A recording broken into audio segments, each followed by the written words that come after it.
अगर मैं पार्टी अपनी छोड़ दूं जी तो मैं कैसे, मुझे तो नहीं चाहिए सीट अगर मैंने तहरीक इंसाफ को छोड़ के ले लिया, मैं तो वैसे ही ठीक। तो लोगों ने वोट तो इमरान खान को दिया है ना, मुझे तो नहीं मिला, मैं तो आया ही नहीं इलेक्शन में। तो कहते हैं आपने बंदे जमा किए हुए थे और आप प्रेशराइज कर रहे थे। जो इलेक्शन कैंपेन ही नहीं चला सके वो आरओ के दफ्तर में इतनी सिक्योरिटी में क्या कर सकते हैं जाके। इस खामोश वोटर से वोट लेने तक की जो कहानी है ये थोड़ी सी बताएं। मैं तो 9 मई में शामिल ही नहीं हूँ। ये सारा जो इंतशार है, अगर ये सिलसिला जल्द नहीं रुकता है तो आने वाले दिनों का पाकिस्तान तो मुआशी लिहाज से मजीद तनज़्ज़ुली की तरफ चला जाएगा। आप जब किसी पार्टी के मैंडेट का एहतराम नहीं करेंगे तो फिर हालात का कौन जिम्मेदार होगा। अब मैंडेट चोरी है तो चोर के पाँव नहीं होते, वो इधर उधर की बातें करता है। 21 को उन्होंने बुलाया है आरओ को भी और हमें भी, जो उस दिन इलेक्शन कमीशन ने हमारी पटिशन सुनी है। आज भी मेरे बिजनेस बंद है, अभी जाए ना आप अब्दाबाद रोड के ऊपर, मेरा पेट्रोल पंप बंद है, मेरी मिल बंद है। अगर असाक डार इश्तिहारी होने के बावजूद इलेक्शन लड़ सकता है, सेनेट का मेंबर बन सकता है, तो वो कोई अलग दुनिया में रहता है। मेरी मिसेज के पेपर पता नहीं, इसको पता नहीं चला या उस वक्त इसके ख्याल नहीं आया, तो वो दरखास्त एक बच गई। यानी बददेहंती की बुलंदी पे ये बंदा बैठा हुआ और बेशर्मों की तरह अभी भी बैठा हुआ है। इससे तो मैं कहता हूँ कि कानून के कटहरे में इंशाल्लाह ताला लेके आएंगे, हमारी जंग अब इसके साथ है। ये वक्त का पहिया जो है ना जी, ये हमने बड़ी दफा घूमते देखा है। सारे तजर्बे करने के बावजूद अगर कौम ने फिर भी इमरान खान को मैंडेट दे दिया तो मेरे ख्याल से उसका एहतराम करना चाहिए। 5 साल में अगर इमरान खान डिलीवर नहीं कर सकेगा तो कौम इलाज कर लेगी, कौम के पास ताकत है, रियासत की वारिस तो कौम है। क्या बड़ा दिल करके मैं नाम लूँगा, अप्रिशिएट करता हूँ मैं ख्वाजा साद रफीक को, खुरम दस्तगीर को, डॉक्टर नसार चीमा को, बड़े नाम है ये।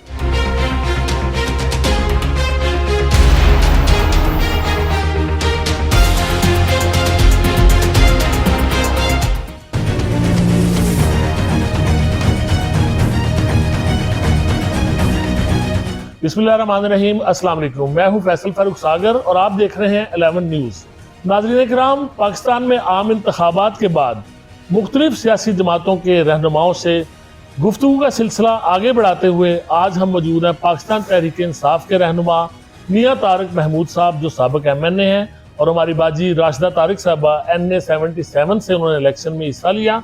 हम इन इंतखाबी नताइज पर भी बात करेंगे और जो इंतखाबी मुहिम में उन्हें मुश्किलात दरपेश रहीं, जिन हालात से गुजर कर आम इंतखाबात के जो उसमें हिस्सा लेना मुमकिन हुआ, उस पर हम गुफ्तगू करेंगे। मैं शुक्रगुजार हूँ आपका मियाँ तारिक महमूद साहब, और आपको आप ही के डेरे पर दोबारा वेलकम करते हैं।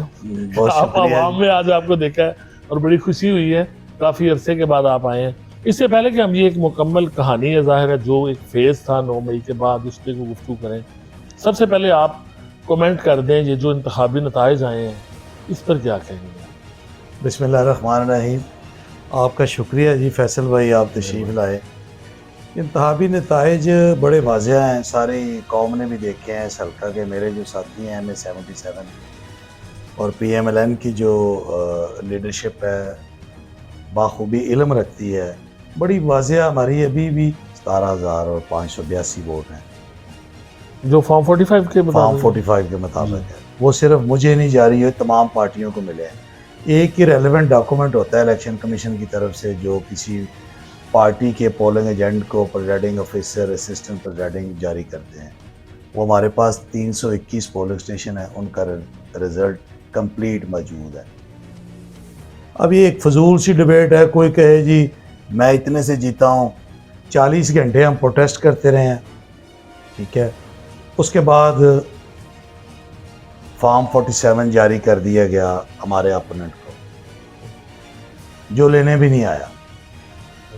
जो कहते हैं आपने बंदे जमा किए हुए थे और आप प्रेशराइज कर रहे थे। प्रेशराइज जो आरओ के ऑफिस नहीं जा सकते, जो अपने हल्के में नहीं आ सकते, अपने घर में नहीं आ सकते, अपनी इलेक्शन कैंपेन नहीं चला सकते, जिनके पीछे पुलिस की गाड़ियां और लातादाद FIRs हों, जो इलेक्शन कैंपेन ही नहीं चला सके, वो आरओ के दफ्तर में इतनी सिक्योरिटी में क्या कर सकते हैं जाके।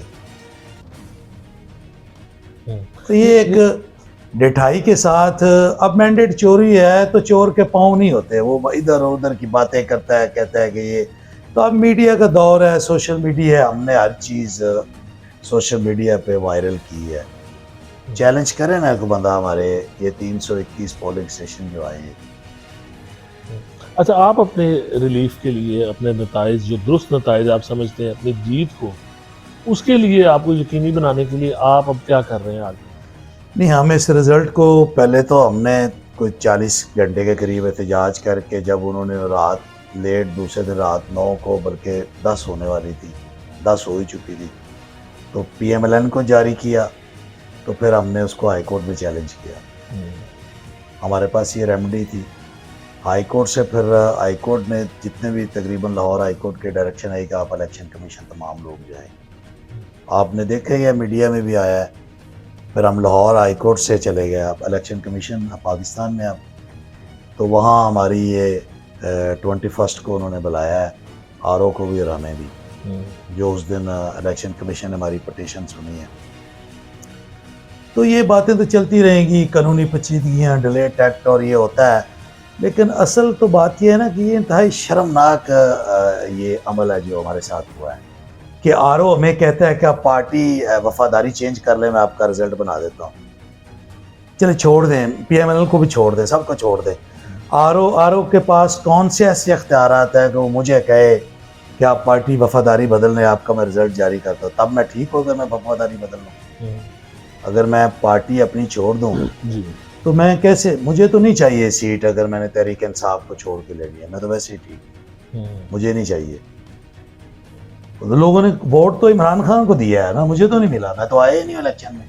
अच्छा, ये बताएं मियां साहब, ये जो इलेक्शन तक आए हैं मामला, 9 मई के वाक़यात हुए, फिर उसके बाद एक मुकदमात का सिलसिला रहा, पुलिस जो है वो हमने देखा है, आपने आज घर यहाँ पे आपकी लाइटें टूटी हुई हैं, वॉशरूम में गए, टाइलें टूटी हुई हैं, तोड़ फोड़ के मनाजर हैं आपके घर पे। ये थोड़ा सा बताइए कि इन हालात का किस तरह से आपने सामना किया और कौन सी वो ताकत थी, कौन सी वो क़ुव्वत थी जिसने आपको मजबूत रखा, आप खड़े रहे हैं।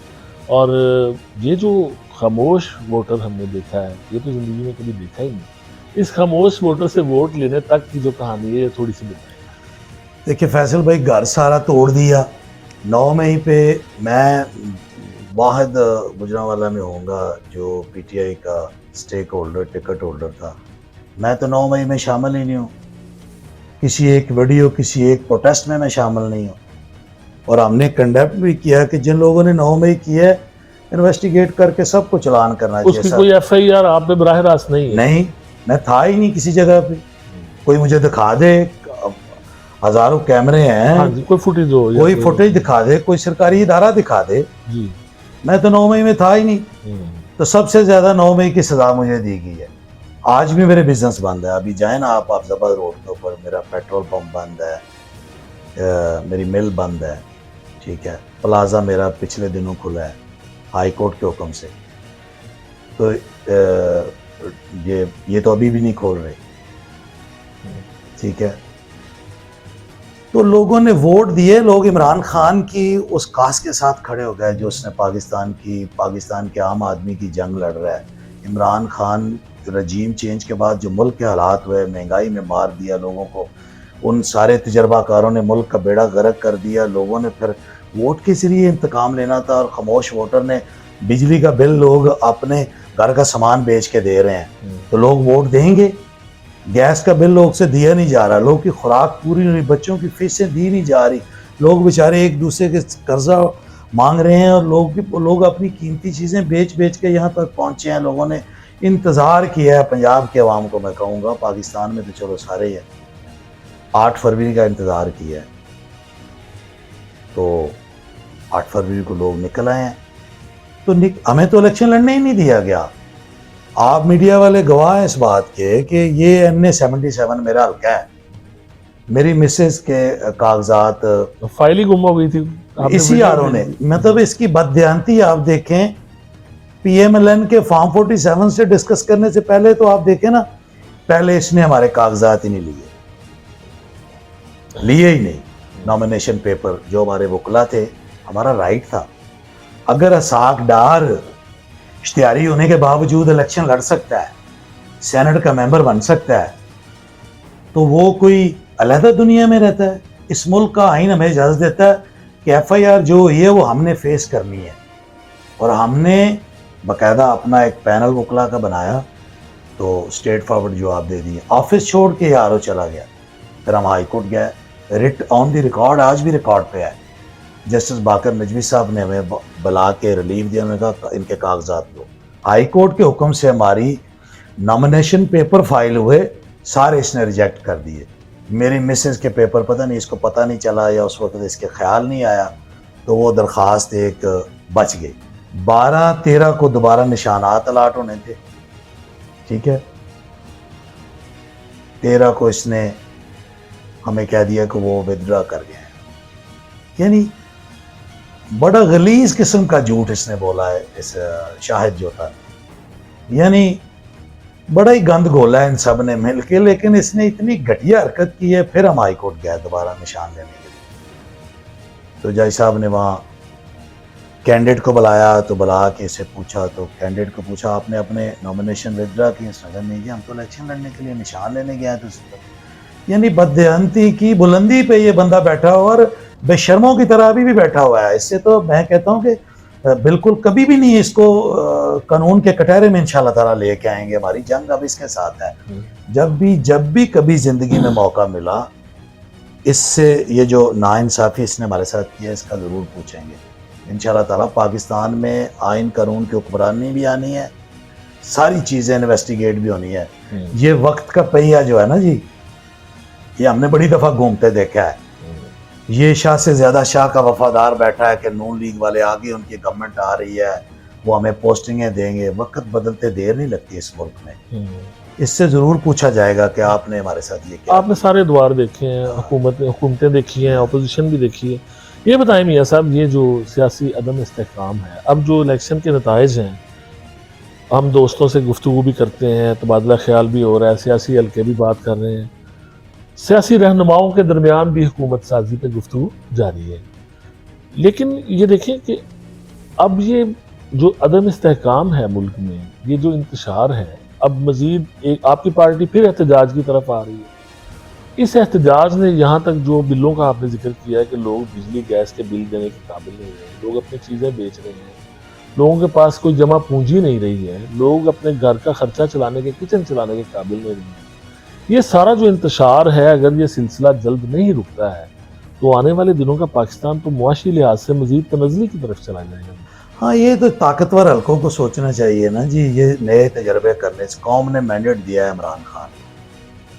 आप जब किसी पार्टी के मैंडेट का एहतराम नहीं करेंगे, तो फिर हालात का कौन जिम्मेदार होगा? ताकतवर हल्के जिम्मेदार होंगे ना। जो फैसला आपने पार्टी छीन ली, आपने निशान छीन लिया, आपने कैंडिडेट भगा दी, आपने सारे हरबे इस्तेमाल किए, मारा, तशद्दुद किया, जेलों में डाला, लोग घर छोड़ के 10 महीने भागे रहे। मेरे समेत हज़ारों PTI के कारकुन जेलों में आज भी पड़े हैं और छुपे हुए हैं, ठीक है।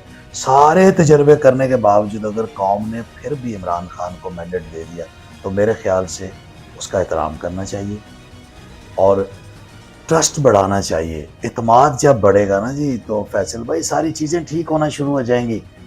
एक घर नहीं चलता अगर बाद-ए-तमादी हो जाए। कौम ने फैसला करके वोट दिया है, कौम के वोट की इज्जत और एहतराम करना चाहिए, रास्ता देना चाहिए इमरान खान को कि वो गवर्नमेंट बनाए। सूबे में भी, मरकज़ में भी, KP में भी, सिंध में भी इमरान खान जीता है। इमरान खान को इमरान खान का मैंडेट दिया जाए और काम करने दिया जाए। 5 साल में अगर इमरान खान डिलीवर नहीं कर सकेगा तो कौम इलाज कर लेगी। कौम के पास ताकत है, रियासत की वारिस तो कौम है। रियासत बेहतरीन चलाएगी, कौम चलाएगी रियासती अदारे भी और रियासत को भी। जब कौम फैसला करेगी, कौम ने फैसला किया है ना, खौफ के आलम में भी वोट दे दिया जिसको वो देना चाहते थे, तो वोट का एहतराम करना चाहिए, कौम के फैसले का एहतराम करने।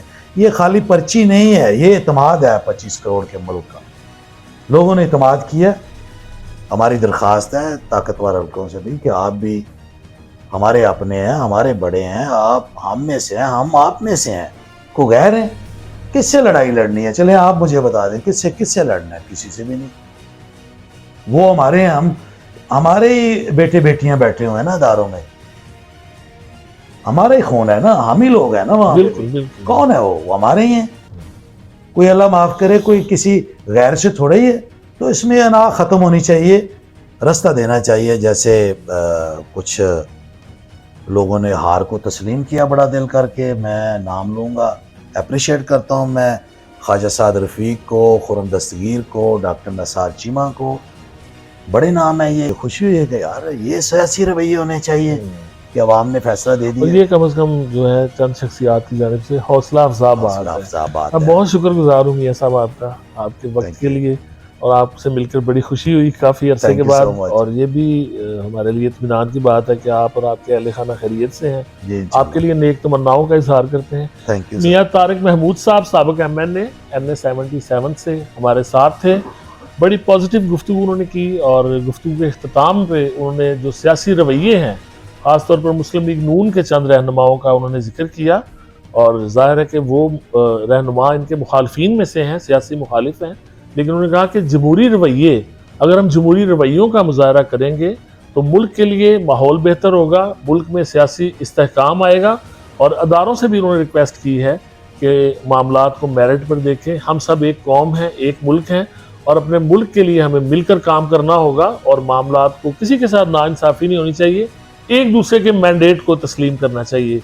ये पैगाम है आज मियां तारिक महमूद साहब का। मुझे आपकी राय का इंतज़ार रहेगा। फैसल फारूक सागर को इजाज़त दीजिए। अल्लाह हाफ़िज़।